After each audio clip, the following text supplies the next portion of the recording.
Hello and welcome. So today I'm going to talk about a little bit about what are the hallmarks of narcissistic abuse. And these will be very common to most of you if you're in a narcissistic or have been in a narcissistic relationship.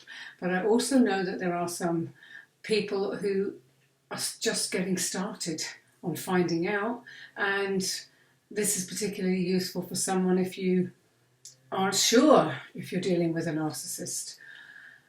Okay, so basically when the narcissist gets to the devaluing stage, that's obviously post love bombing.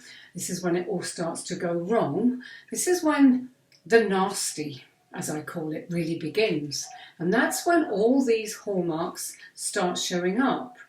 So the narcissist will then start doing any or all of the things I'm going to mention here. And these that I'm going to mention are just some examples. It's by no means an exhaustive list. So to start with, they'll criticize you. They'll criticize your clothes, the way you walk, the way you talk, the way you eat, the way you think. Nothing about you is okay anymore at this stage. They will find fault with everything. They will also discredit you or try and downplay you. Nothing that you've achieved will be of any value in their eyes, but they'll constantly play up their own achievements and they'll play yours down. Another thing they'll do is they'll belittle you.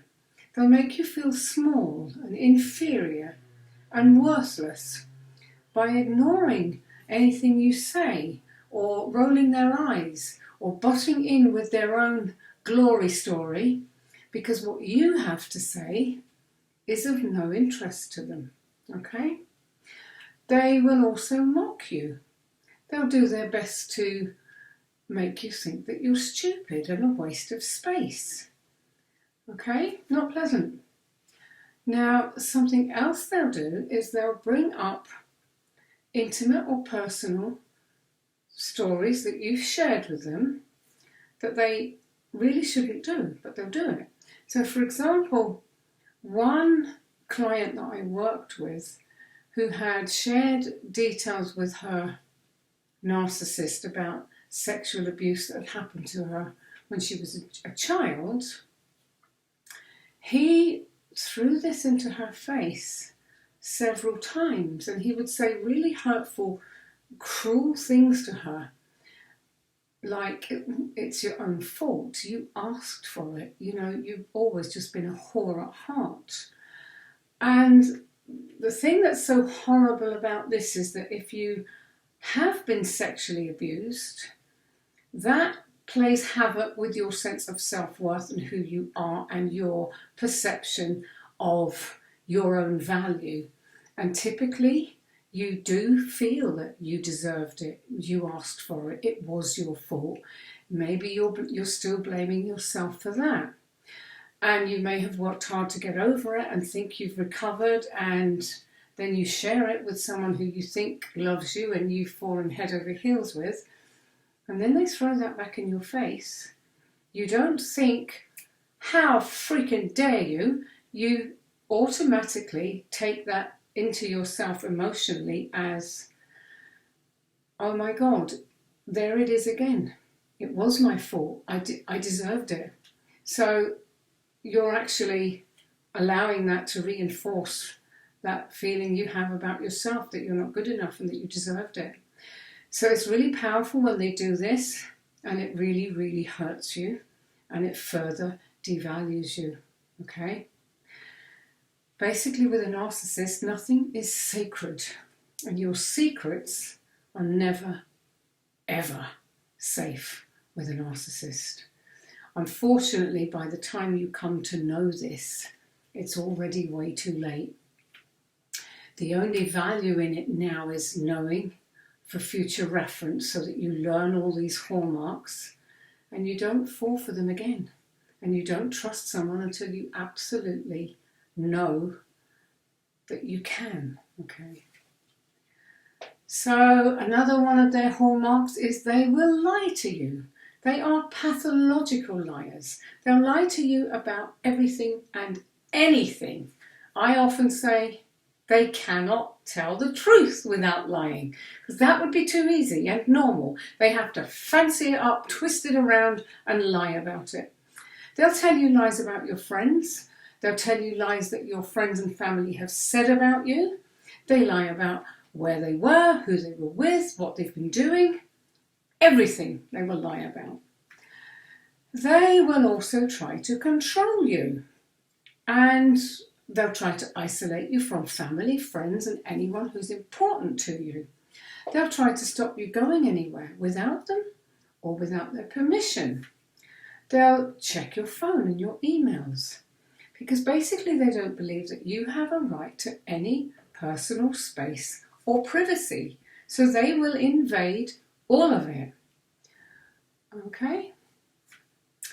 Another thing they do, and they do this a lot, is they control the finance.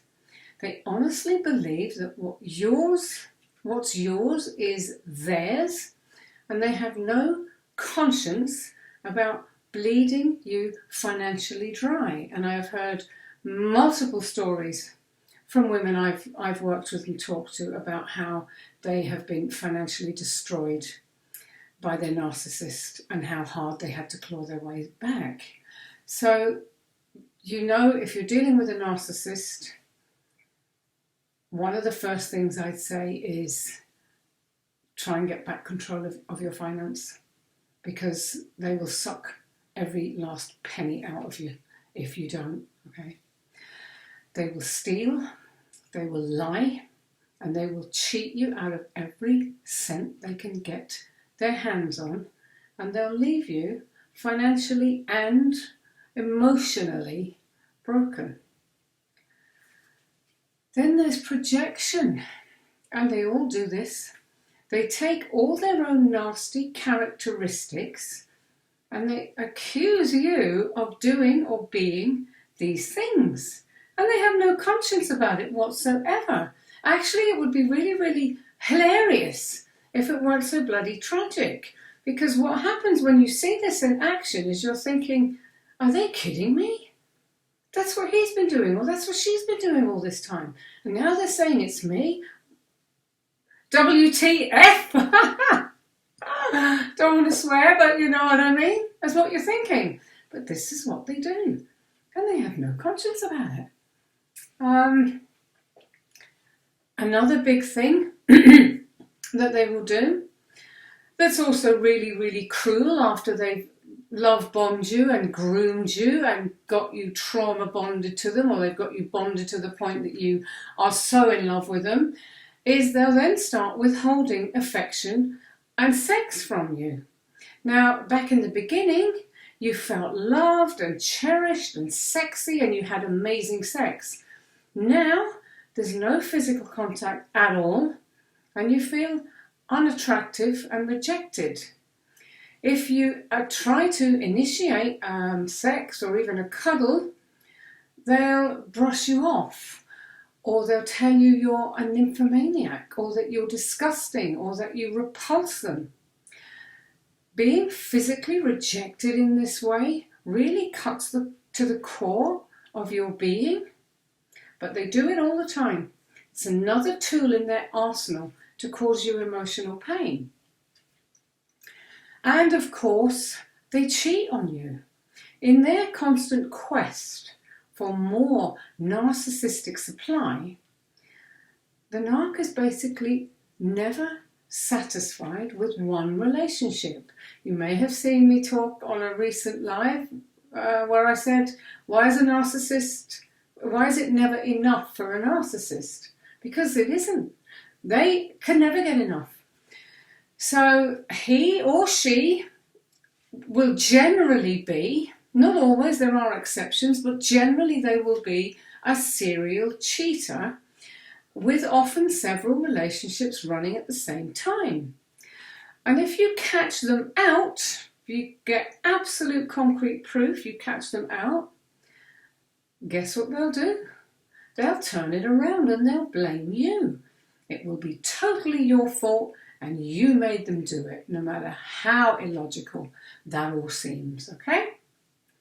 And that's just some of the things that they will do. And it's, as I said in the beginning, it's not the end of the list by any means, because there are many, many more, such as smear campaigns, flying monkeys, triangulation, discarding, hoovering, gaslighting, all of these things. And the list of tools in the narcissist's arsenal is vast.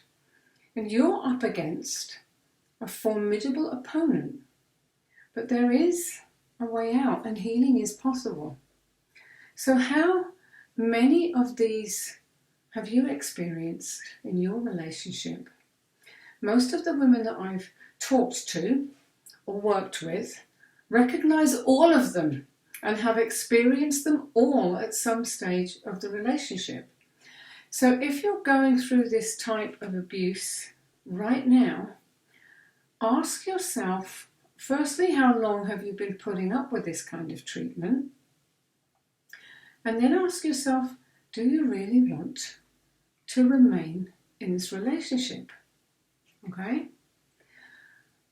Ask yourself, what is it going to take for you to finally wake up and realise that this is not how you want to live your life? Now, I've said it many times, and I will say it again. The cycle of abuse will stop the moment you decide that enough is enough. And when you can say that and really feel it inside, that's when you'll be ready to start your journey to healing. That's really the beginning of it. Now, a loving, healthy relationship is one of mutual respect, give and take. Some ups and downs, of course, but overall, it should always make you feel safe and cherished. And if you're not getting that in your relationship, then you're denying yourself your right, your God-given right, to be loved and appreciated for who you are. So please think about that. And if you haven't had that wake-up call yet, I hope that this talk that I've done today will help you to start thinking to the point that you get that wake-up call, okay? So, thank you very much for watching. My name's Maria McMahon. I appreciate your time, and I'll see you again soon. Bye for now.